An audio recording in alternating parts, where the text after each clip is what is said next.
सिंधुदुर्ग जिल्ह्यात सामाजिक सलोखा राहावा, प्रत्येक नागरिकांना संविधानाने दिलेल्या हक्कानुसार निर्भयपणे व्यवसाय करता यावा, यासाठी समाजात अशांतता पसरवणाऱ्यांवर योग्य ती कारवाई करावी।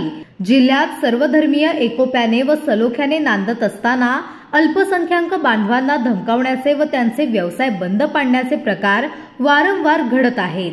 अशा व्यक्तींना आळा घालावा या मागणीसाठी आज आम्ही भारतीयच्या वतीने सर्वधर्मीय बांधवांनी जिल्हा पोलीस अधीक्षक कार्यालयावर मोर्चा काढला।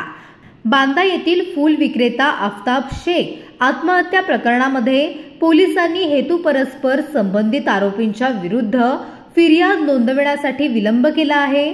तसेच संबंधित आरोपींना अटकपूर्व जामीन मिळेल अशी स्थिती निर्माण केलेली आहे। त्यामुळे आफताब शेख आत्महत्या प्रकरणी स्पेशल इन्व्हेस्टिगेशन टीम गठीत करून या प्रकरणाची निष्पक्षपाती चौकशी करावी अशी मागणी यावेळी आम्ही भारतीयच्या वतीने करण्यात आली आहे। तरुण युवक होता आणि फुलांचा त्याचं पारंपरिक वडिलांचं दुकान होतं। जास्त फुलं ही हिंदू धर्मासाठीच जात होती देवस्थानाला। अशा वेळेला आफताबने 29 तारखेला जेव्हा आत्महत्या केली दुर्दैवी पहाटे, त्याच्या अगोदर त्यांनी व्हिडिओ बनवला।